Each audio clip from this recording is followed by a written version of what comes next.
Hey everyone, Jeff McElwain here, and today we're going to have a really fun video. Two of my really good friends and great guitar players, David Grissom and Matt Schofield, have joined me to talk about amp volume, guitar, Stevie Ray Vaughan, music, just a cool guitar nerd hangout, having fun talking. I also know at some point David's microphone gets a little digital distortion, so I'm fully aware of that, but I think it's still fine, and you guys just got to hang with it. Just the way these things can sometimes go. It's a fun conversation. Please hit the like and subscribe button if you like my channel. It really helps me out quite a bit. And also, please go over to JM Guitar Lessons, where I have lots of cool master classes and courses for sale. I have my guitar reference guide, Jimi Hendrix style rhythm guitar masterclass, Making the Changes masterclass, all sorts of great stuff over there. So please check out jmguitarlessons.com. And let's go to the interview with Matt, David, and myself.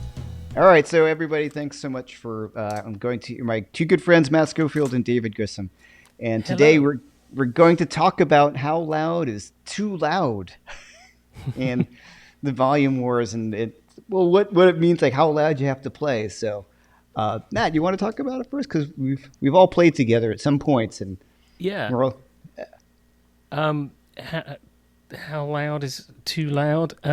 Is that a thing? I wish it wasn't, because I could definitely play louder than I do, even though I suppose I'm known for being fairly loud. I probably spend as much time trying to figure out how to not be too loud as I do anything else on a gig. Actually, different ways of finagling it. But I could quite happily be louder. But it seems to be.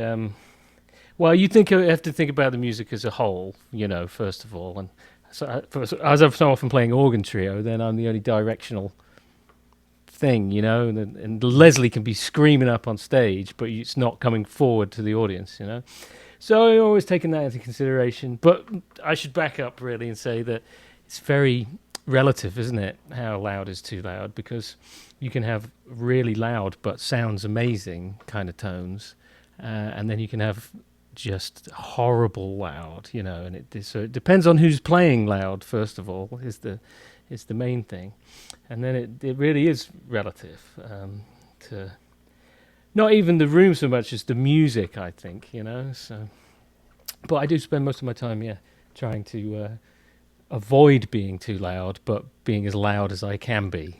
So, and I would happily be louder, but other people wouldn't be as happy about that. You see, I rarely get told to turn down these days because it's my gig, and people are paying money to come and listen to me. So it's like, if that's your problem if it's too loud at that point, But back in the old days, it was all the time, wasn't it?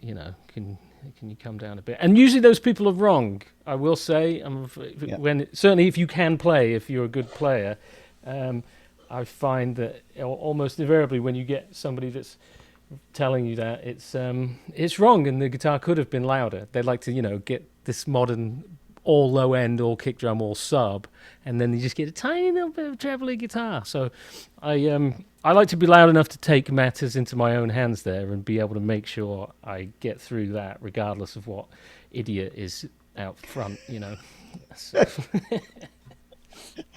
What about you, Dave? I mean, I agree with Matt. It's like, what is the, it's the quality of loud. It's a good loud, and that's like, good loud is different than bad loud, and that sounds like a cliche and stupid and overly simplistic. But really, for me, as a guitar player, it's the high end that I'm always watching out for. That, you talk about, like Eddie Van Halen talked about the brown sound. That's what he's talking about. It's that warm top. It's not like an ice pick through your ears. I mean, times have changed. It's like radically different now than when I first started touring. I was as a kid, basically, it was so much different. I mean, rarely ever anyone told me to turn down once I got into a certain level of playing. Now, my days of being 18 playing in like bars with chicken wire, you could be too loud there. If they thought you were too loud, you definitely needed to turn down because you may not leave. That on the once I got beyond that level of playing and got playing some bigger venues and with some artists that were being paid, I mean not like huge gigs, but but Joe Ely especially, he wasn't a Springsteen level artist, but we were playing for anywhere from 500 to 5,000 people a night, and I used a 100-watt Marshall, and but with 25s and basket weave grill cloth, I mean, all these little things make a difference because that thick grill cloth would dampen everything, and then it dampened the top end.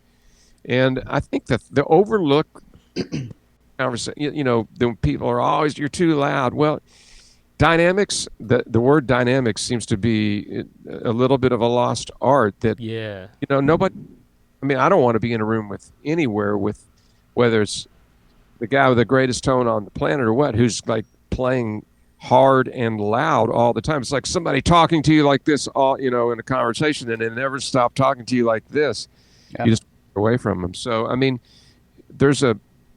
you can create interest and drama and suck the audience in by the wider your range of dynamics, but that's another topic. But, for me, like simple things like if I'm playing a club and my amp is pointing at the people in the front row, which sometimes it's unavoidable unless I turn it around backwards.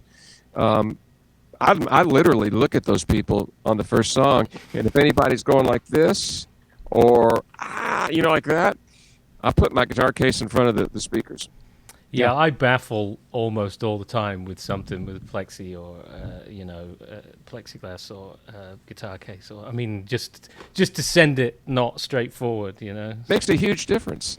Almost all the time. The real problem, Europe, man, it's just like Germany. Oh my gosh! In certain areas, I had all kinds of trouble, and I just had to. It looked like my amp was like dressing for the Arctic.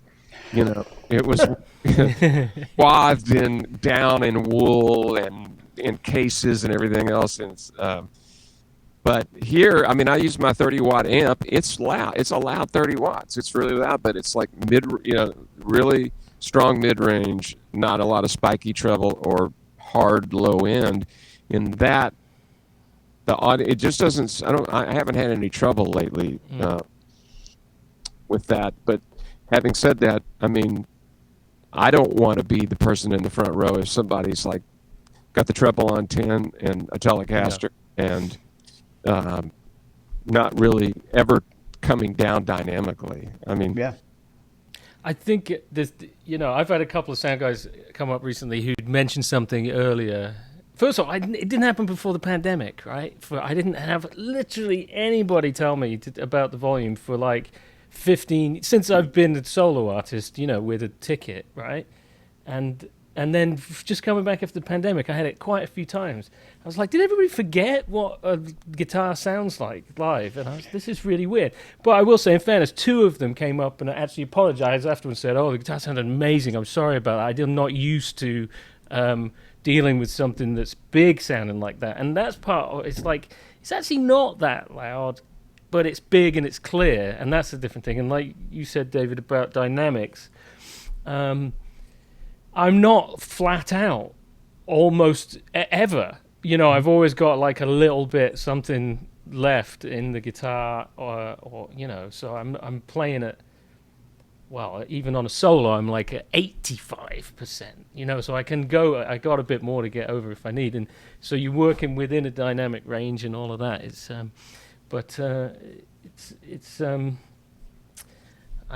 definitely the who's playing it for sure. Because I've heard things that were so loud, like if I think about the loudest gigs I've been to. First of all, they were all in the 90s when I started going to gigs, so nobody is as loud as they were up to the 90s. And for some reason, the beginning of the millennium, everybody started having to deal with being quieter. So I saw great gigs in the 90s that were just ear-bottlingly loud, like Dick Dale. That was a good one. pair of Jewel Showmans and a pair of 215 JBL cabs on either side of the stage. You know, they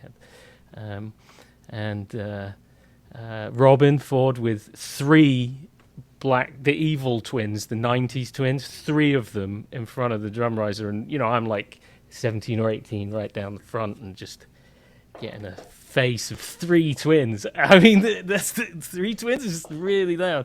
And, of course, Robin's still loud, but it's not like that anymore, you know. And actually, David Grissom at Antone's in about 95 or 96 with Storyville. And again, I'm like 18 years old, and I get right down the front in front of your 412, and you had Marshall and a 412, and you had Whipper's cymbal case over some of the 412, you know, you'd let as a baffle. I can see this right now, but I wanted to be down the front, but I had no idea what was about to hit me in the face. It was wonderful. It was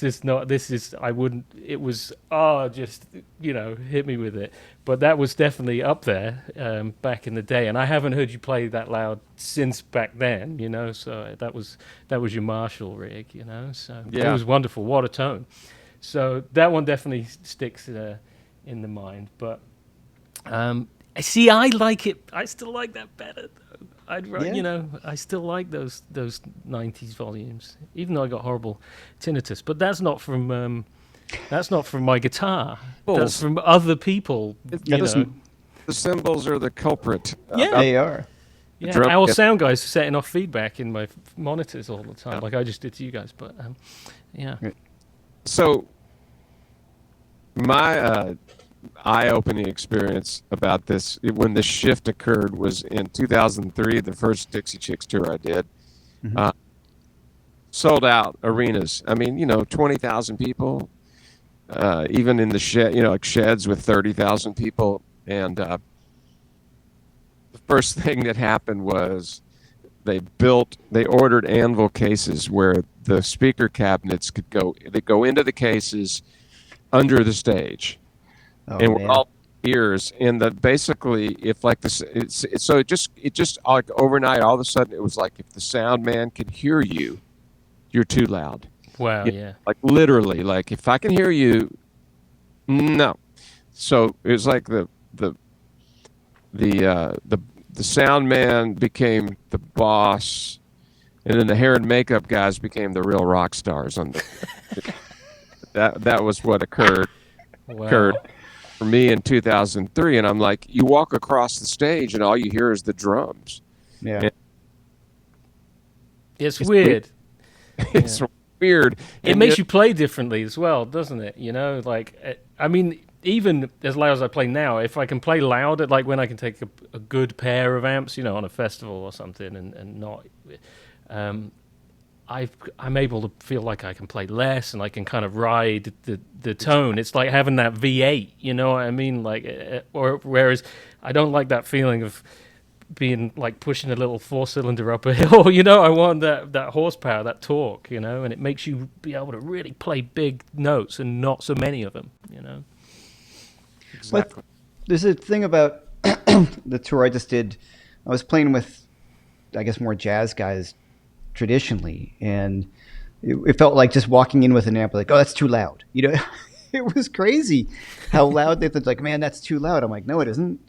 And we kind of got into it on the first few dates, and I was like, listen, I'm not into being too loud, but I know my music, and it has to, as soon as the drums start kicking in, like, then I'm not going to be loud enough. Like, this needs to be, we're not playing jazz. You know, if you're used to playing acoustically, that's not what's going on here. And I really put my foot down about it, because you can't play the way you play, which is dynamically. Like, so yes, that's what is at full volume, but we're not playing full volume the whole night. And you can't, you know, it's like, you know, it's just not the way the music is. Like, it's just not the proper way to play that kind of music. And there's no quiet, legendary guitarist. None. In the history of what brought us here was people playing loud enough and good and loud. Like, you don't think of B.B. King as being really loud.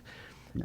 You know, it's not something like, even obviously you think of Albert King's going to be pretty loud, but B.B.'s got that touch and sophistication. But I stood down the front of his gig, and that twin was like all the way up. Now he's feeding it with the guitar volumes and stuff. But that twin was all the way up, man, and it's a big room. But if you stood in front of his twin, it was loud, and yeah, just nobody. Well, that's what's annoying about the sound guys, like you say, David, about them becoming the boss and stuff. It's like, I'm not unaware of what I'm doing up here. This isn't like, oh shit, am I like, oh wow, I didn't realize I was loud. It's like, I've been doing this 30 years I've been gigging for now, and what has brought me to standing in front of you, Mr. Local Sound Guy in a club, is the fact that I've been doing this how I do it. You know, so it's not like, oh, I never realized for 30 years what I was. Oh, thanks for letting me know I'm loud. Right, I must have been getting it wrong. Who knew? All over the world all this time, you know?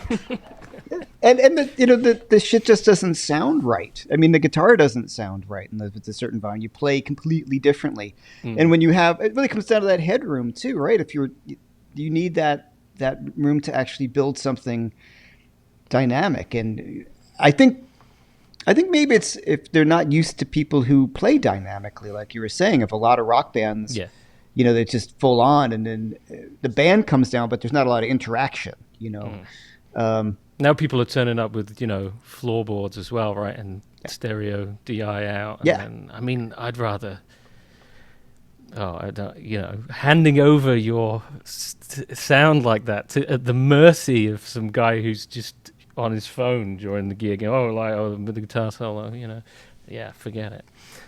David, I have to ask you, actually, because I never saw Stevie Ray live, and of course you were around him a lot when you went to Austin and stuff, and I mean, you see his rig in some pictures, and it's like 5 or 6 amps piled up, right? A few Fenders and a Dumble, and I remember you telling me about you found yourself in a basement with one of his cabs in a club or something, but I mean, I've played through like 2 supers at the same time, or like my 2-rock and a super reverb, or even the big, that's like the steel string singer thing back there of the Eli did for me, and just that, that's like a 150 watt headroom thing. But I never saw Stevie, and he had like 2 supers, 2 vibroverbs, and one of those, and a Leslie, and everything like that. I mean, was it as loud as that seems it would be?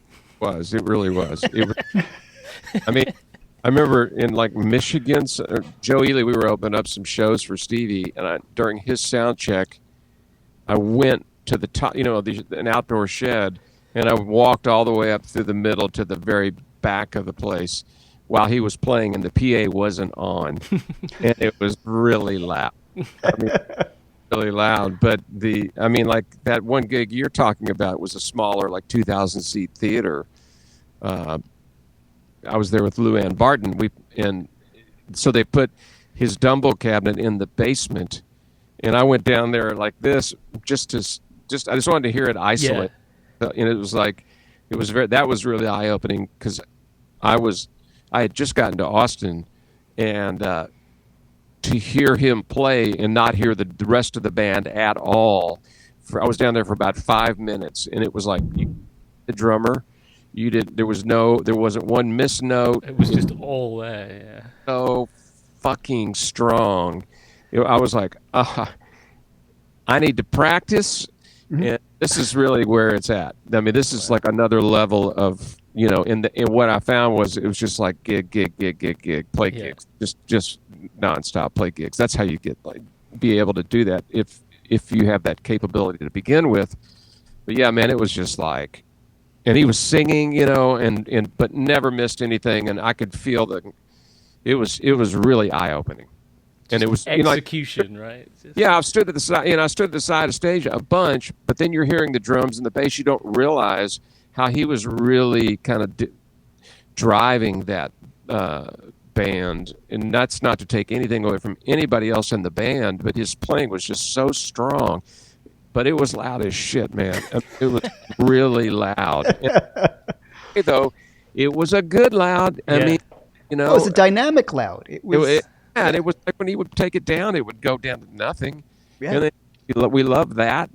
And then I think as after he got sober and got through all that, I think the volume got a little more chill. and it was a lot. Things were more contained. He went to a lighter gauge string and everything. Yeah. But yeah, he could. He'd come into the Continental Club with two vibroverbs with JBLs and turn them all the way up, and that's really loud in there. That's I mean, like having played through two supers a couple of times. That's already loud, right? Two supers, yeah, is already loud, and I love that. I mean, that's kind of my preferred. If I could always have that, that's what I like. That kind of amount. And I've been in situations where I'm like feeling like, oh, I'm too much for myself here. I'm uncomfortable here. But where you feel like you want to get the amp up for the tone, but then I'm like, I'm hearing actually too much of myself here, I hate that. So, I hate that. That doesn't work for me at all. Sometimes you got to get the kick, snare, and hat and the monitor yeah, and I try and avoid outdoors. the battle of make everything louder than everything else. So it's that was, I guess, my big experience of that was with Robin on stages. Like, I play, I think, at the volume of the band, the music, and then Robin was insane. Like, I was just like, oh my god! Like, the first time he hits that chord and I'm blinking and he's like, is it loud? And I'm like, I'm blinking without controlling it because you're hitting, So, and then what I would have to do is just angle my amp, and I would have to find a spot in the stage where I had to turn up so much that I was so self-conscious about my playing, right? You can hear too much of me, Mm-hmm. So I tried the kick and the snare, and then at one point it was Toss, like, looked over and he put his cymbal case right on the side of the kit, and he looked at me and went, like he winked, because it was just the same situation of this amount of volume. I found it was really hard to play that loud and to be that aware of your own guitar sound and then trying to find it in the mix. But then I'm making this louder than everything else. I don't like that either. That's rough. It's really hard. Time to start putting a cab in the basement. Exactly. Or those the baffles, Yeah. When I was going to say that when I did, Mellencamp in 91, 92, we were playing, basketball arenas, whatever, 20,000 people. And I used two 100-watt Marshalls with two 412 cabinets. But they were behind a black scrim, so it didn't want you to be able to see the heads were off the side of the stage. The cabinets were right behind me. And that scrim ate up half the volume. I mean, literally. We went and we did a charity gig where he didn't bring his stage. And so the 200-watt Marshalls were there and the cabinets were right behind me without the scrim. And the same thing for Mike Wanchik, the other guitar player on the other side. We both looked at each other and we're just like, terrible feeling. Because the options are, first of all, I can't, there's no heads. So, what do I do? Turn me down. I don't know. You're in the thick of it all. But so then you have to almost play lighter, and then the music doesn't have any power to it. But I couldn't hear the drums. It's like, it was too much. It was too much. When you have a blanket in front of it, it's fine. But that's wild. Weird. Eric Johnson, I've stood in front of his, dead on to his Marshalls a few times, and I was surprised how not crazy it was, actually, because he's very controlled playing, and he has his Marshall. It was 100-watt and it's flat out, but he has almost all the EQ off on the amp, so it's sort of like padded down a little bit as well. So it was loud. It was louder than most people play, but it wasn't as brutal as I was somehow expecting, stand there. But again, that's because he's playing it as well, isn't it? And the treble's all gone on the Marshall. Yeah, in a way, his twins were louder with the clean sound, and they're only on about 3 or something, So it was. That was it's all very eye-opening, to stand in front of these different heroes over the years. It's like John Schofield is loud, Yes, yeah. And but it's quite a pointed tone, and but it's not someone you don't think of like John Schofield being like kind of rock guitar loud, but he's cranking, man. You know, he's cranking. It's cool. I love it. You know, I think the loudest it was at Danny Gatton when he was alive came to Berkeley. In like a little, it wasn't even a performance. It was just one of those big rooms. There's a bunch of chairs, like the small performance room. And he came in. He was a couple minutes late, and he runs in. He's got his telly and the evil twin, and he turned everything up on 10 and just started playing. And the room held like 150 people. And it was like it was, acoustic jazz room kind of thing. And I think that was the beginning of my tinnitus. You know, I've never seen people go like that so fast. You know, the whole room and the head of the guitar department ran out of the room, literally got up and ran out. But it was that frequency, that Telecaster just taking everybody's heads off like right away, you know.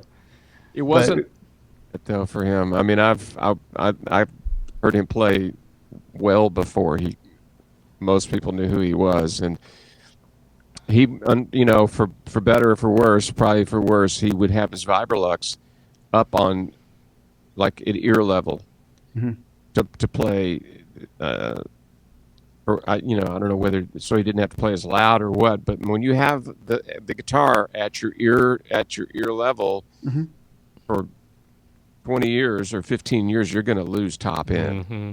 I can't stand being direct. I sort of know how bright I am out front at this point without hearing it direct. You know, with it going through my legs, I know what's right for me to hear. Do you know what I mean? Because I don't want to hear it up pointing at me, but I know how to adjust it so it's still all right, even though it's not pointing at me, which is a big mistake I think a lot of guys make, is they got their amp going through their legs and they're just murdering everybody in the front row with treble because it's going, but you have to kind of know what it sounds like when you're not in the direct line of it, right? So. You're using the baffles now, right? You were saying. I've used baffles for 25 years, actually, from seeing, like Albert King I had some videos when I was a kid, and he's got his guitar case in a V shape in front of his acoustic. He's the acoustic bass amp, so he'd stand with the flying V case up in a V up against it, and then seeing videos of Stevie, and he always had like just huge amounts of plexi just like stacked up around quite often, so you're like, oh, okay, there's something to this, and immediately I was able to get away with playing a lot louder, as like early on. So I've kind of done it ever since. It's and of course Joe Bonamassa does that all the time. He's quite famous for his baffles now, and quite loud too. He definitely is loud. Yeah, he had 7 amps when I saw him when I went down to his gig in December. You played with him in Pittsburgh, right, David? Yeah, I sat in with him in Pittsburgh, and it may be the loudest thing I've ever heard. Oh wow, yeah. It was loud. I mean, it was beautiful tone, but I will say that the band came up to match his level, and so when I was standing off the side of the stage waiting to go play, I was getting, in some of those theaters, as you know, when the curtains are back and sound gets trapped in certain ways, and usually the low end is what really overtakes everything when you're not on the stage or in the crowd. And it was almost like a concussion grenade. I mean, I got like almost nauseous. It was so loud off to the side of the stage. I don't know how his tech did it, but once I got up there, it was really loud, but it didn't seem to be. I mean, it's louder than I would play because he's got all those amps, and then he's got stuff in every monitor so that when he moves around, it's really loud in all those monitors. So he was playing through like 5 tweed twins way up, and then I played through 1 without a baffle, and it was fine. I mean, I just played straight in. I didn't have no pedals or anything, and it sounded really. It was one of his reissue twins, which I'd love to have one of those. It sounded fantastic, but I mean, I was playing 1 amp without a baffle, and I never felt like I can't hear myself or he's too loud or anything. But yeah, man, it was like Funnily enough, when I saw him in December, Josh Smith was with him, and the couple of solos that Josh got, the couple of short solos, he came. Well, obviously you could hear Joe, but at that point, it was like, I think it's, like he had. It was the two Dumbles, the two twins, two Marshalls through a 412 stereo. So and so it's four, and then he had a third Dumble he could switch on. So it was always 4 amps in combinations, but you can add a 5th amp like you do, and. But it was huge, but it was so ambient, right, in the theater that the reason I mentioned Josh unbaffled with a couple of little Morgans, like 240-watt Morgans, actually came through better in a sort of hearing the point on his couple of solos, and obviously you could hear Joe, but it was with the screens and everything baffled. It was sort of hugely ambient, massive tone. But yeah, Josh in a way kind of cut through better in that room. I can only speak for that room, you know what I mean? But maybe sometimes I do feel like there's a law of diminishing returns when you're just taking up the whole room, like you said about the monitors as well. I did like 10 shows opening for Satriani 8 or 9 years ago in the UK, and he had his own monitor rig that they rigged the theatre every night, themselves. And he had wedges across the entire front of the stage. I mean, touching side to side, the entire. And then they had these like frequency analyzer, spectrum analyzer microphones on his 412, and that all goes into this special Pro Tools rig. And so they would match the tone of his Marshall cabs through these wedges, and as it went to his left, further away from his cabs, the wedges got louder perfectly, so that wherever he stood on the stage, the guitar was exactly the same volume as standing right in front of his cab, and it just so he had these kind of graduated sort of volume wedges all along the front. It was phenomenal to stand in the middle of it. I got to be, he did virtual sound checks most of the time, but to stand there and I mean, just completely filling every single millimeter of the stage. It's like, I guess, I don't know. I've known band members that would complain about that, but I guess if you're paying them well enough, you can do whatever you like. Well, I think Jeff Beck, one of his monitors is a guitar cabinet, just from his amp, so he can actually hear the amp there too, what's coming through the amplifier. Yeah. Because I hate guitar in the monitors unless I'm really desperate as well. Yeah. Like if it's a really bad situation, but I don't like that. Do you guys wear earplugs? I have to a bit these days. I try not to, but sometimes if it's really loud, my tinnitus, I mean, I have to. Yeah, I have to at this point. I've got the part with the tinnitus is hyperacusiousness, which is oversensitivity to loud sounds. Yeah, and then that triggers the tinnitus. And the thing about the tinnitus, whatever country you're from, it's weird. Mine didn't really. I was always wearing earplugs and playing in metal bands for ages, and I was always like, I'm always going to wear these because metal bands, it was less of a dynamic thing. It was just full bore, and you're always cranking your amp. So it hit, and then it never went away. Which on one gig where I didn't wear them. Mm-hmm. And then it was just never went back to being normal again. I know exactly when mine. Yeah, me too. I know the drummer went away. I know the gig. Yeah. I know the drummer whose cymbals gave them to me. Like I know the exact gig. Yeah. Actually, know the pair of drummers who exactly. gave it to me because it was the Allman Brothers thing that I was involved in. Oh, then that long ago. Then fuck. No, it was 2019. It wasn't the Allman Brothers. No. I know the gig you're talking about. Yeah, it was Mark, the percussionist from Allman Brothers. I can't think of his surname right now. Quinones. Thank you, David. He was playing kit though, and then there was another drummer. So it should have been J-Mo, but it was another dude. And I stood between them, and that was the end of my ears. So I didn't take plugs.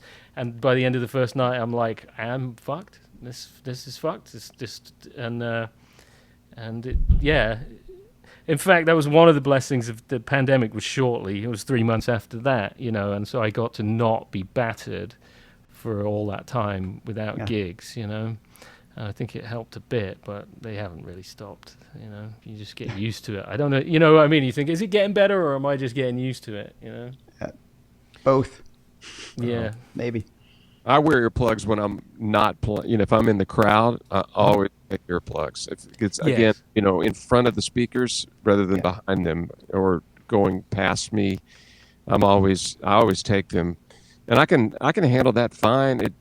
I mean, it actually I enjoy it better that way, unless it's just not loud. Unless it's like I went to see the Who recently and sat on the side, and it wasn't loud. I mean, They but got electric drums at the moment, right? electric drums and there was like no. I was like, I don't know who's mixing, but I got I got a couple of $100 bills in my wallet, and I'm tempted to go back there and say, could you turn it up so I could at least hear Pete Townsend? It was Oh, man. weird, man. Same thing. Downer, a bummer. I mean, you know, it's like one of my heroes. I was Yeah. so fired up to go, and it's like I heard one power chord the whole night. I'm like, he was playing, but there's this fader. It probably says Pete on it, or guitar. I mean, come on, right? It's a Who concert, damn it. Yeah, yeah. The Who. Was it with the orchestra? Because Yeah. that's what. Yeah, A little bit different. yeah. I saw that Because in I sat Nashville. around the side in Madison Square Garden. Simon got us a spot there, you know, and the same thing. I was like, I wanted that thing. It's like, how can you have a quiet Who? They were probably one of the loudest bands ever at one point, right? So, I know. Yeah. strange. Yeah, I saw them in Nashville. Simon got me in. Yeah. I actually went with Robin, and we both said the same thing. Like, I was expecting this to be a lot more of a intense show. Maybe because of the orchestra, I don't know, but it was not. Yeah, it was not that loud. I saw Tool the other night, and that was really fucking loud. Tool. Tool, yeah, that was concert loud. Yeah, You know, right. like, Jesus, yeah. I went to eat the other night, and it was really loud. I mean, you know, a loud restaurant with people like into their 7th or 8th drink, and it's wall to wall people. I mean, my ears were ringing when I left the place. Yeah. It was like worse. Again, not good loud. You know, tile, glass, everything. It's funny how I bet a dB meter would have been about 105 in there. Yeah. It all depends on that. It's funny, like sometimes you sound like you know, the battering of it. You know, when you're at a restaurant, you're like, oh, this is gonna be rough. This is gonna be rough because it's so loud. You know, and you having trouble focusing. Or good, right? Yeah, right. I think about sitting on planes, you know, like Oh, yeah. 8 or 9 hours back to Europe and stuff, and the ambient noise on a plane for that amount of time. I mean, that's rattling your ears. That sound. Yeah. You kind of get used to it. But actually, a dB meter inside a plane, I'm sure it's way up there, man. You know, a couple of jet engines on either side of your head, right? So. Not to start internet conspiracies, but you know, I bought a set of the AirPod Pros, and they have noise canceling. And I started realizing after I put the noise canceling on, my ears would be ringing. And I'm like, fuck it, is the noise canceling sending out a frequency that's bugging my ears? Yeah. And I go on the Apple forum, and there's like 40 pages of people complaining about this. So Yeah, you got to watch that stuff, right? I did, but I wouldn't think, you know, because like, oh, it brings down the volume. And then afterwards, after like a subway ride in Manhattan, you know, I just have them on. The old trick in Manhattan is like, I never listen to music in the subway because you have to have it so freaking loud. But you have your earplugs in anyway, your earphones in, so nobody talks to you. Like, oh, can't hear you. What? Yeah, No, I yeah. can't. Sorry. Yeah. Sorry, can't hear you. Yeah, exactly. Yeah, exactly. And then at the end of the ride, I just have them in, have the noise reduction off. I'm like, oh, it brings the volume down. And I'm like, wow, what is going on with my ears lately? And stopped using them, and I'm not having the same problem. So It's that so was crazy. mysterious, man, the tinnitus stuff, you know. Yeah. Like mine flares up if I'm sat here working on some stuff and I don't have the monitors that loud at all, ever, really. I actually don't like listening to stuff really loud, and I don't find it accurate, you know. If I'm sat here, just focused listening to not very loud can sort of set it off as well. It's really, you know, you can feel like, oh, I'm getting tired, and they're starting to ring more, even though I've not been hammering them. It's the fatigue. Yeah, it's I guess a cross to bear now. Ringing ears, man. I have on my phone. I have a dB meter, and so when and when I'm in here, obviously playing on something for somebody, the amp's in the other room, and I'm just monitoring through my studio monitors. And I've gotten to where when I play at home electrically, that I do that as well. It's so much easier on, there's two things about it. One, you don't have the sound pressure level and like a deluxe reverb even on 3, if I get in the same room with it, to me seems loud. Mm-hmm. But if I mic it up, then I have total control over it. And also, it doesn't matter whether it's a pedal, a guitar, an amp, a speaker, I can really tell what something sounds like and identify what I like. If there's something in there I don't like or how much I like it, it's just, I found it to be, so the dB meter that I use, that I check, I don't do it that much anymore. But I did it for a long time because I wanted to find out. I did go get my hearing checked, and she told me that, she gave me this formula, anything over 91 dB for a certain amount of time. This is a table about what you could take. The trouble seems to start around 91 dB in terms of potential damage over the long haul. Then I was listening like at 80, 78 to 82 dB, and it seemed loud to me. I didn't need to be any louder. I was getting, it was exciting, the full excitement quotient, and that was kind of encouraging. Which brings me back full circle. Is about the volume on stage. Like, I think one of the big problems is the lack of excitement that the lower volume causes, and it changes the way we grew up playing music. That's a big thing. Like, I just saw this video where Guthrie Govan is touring with the Aristocrats, and he's using a fractal, and he's just got a little wedge. And I'm like thinking, like, as much as I enjoy the fractal stuff for home, I can't imagine. Like friends of ours on big tours use those now, and I could see if you're doing, say, like the Dixie Chicks in a certain way, if your amp's not even on the stage, what's the difference at that point, right? I mean, if it's all in ears, what's the difference? And you might actually have a more consistent sound with something like the fractal at this point. Like Metallica uses them, every other kind of big band is using them. But for improvisatory music, I can't see it. It just, for me, it's just kind of. I think it's a traditional thing. I mean, to me, I'm complaining about something that I haven't investigated fully, to be frank. Right. But a couple of times that I've played through Kemper's or the Iridium or whatever, what I miss is the feedback into my hands. The interaction with a power transformer and tubes, and the amps that I use. I'm, a 30-watt amplifier most of the time. The master's on 10. So all the distortion is coming from the output stage, and those tubes are working. And I'm able to milk the notes and getting dynamics and getting sounds. And it's a much more fulfilling experience than playing into a digital model of all that. But again, I grew up playing a certain way, and maybe I sound like my parents. But that's, to me, there is a legitimate part about the way I choose an amp has a lot to do with how it feels, not just how it sounds. It's just sexier. It is. Well. It's just cooler. No matter which way you look at it, it's cooler. It's just sexier. Yeah. All right, guys, we've been talking for a while. I appreciate this. Is fun. Thanks so much, guys, for coming on. Of course, mattschofield.com. Go check him out there. And, of course, davidgrissom.com. And you got .com, right, David? Yes. Okay. And you're at the Saxon every Tuesday, right? That's correct. Every Tuesday that I'm in Austin, I'm over there. Bang away. Go check it out. All right, guys, thanks so much. And, everybody, I'll see you in the next one. Cheers, Jeff. Thanks. Cheers, David. Thanks, everybody, for checking this out. Once again, if you enjoyed the interview, please hit the like and subscribe button and check out any of these other videos that you see flashing around.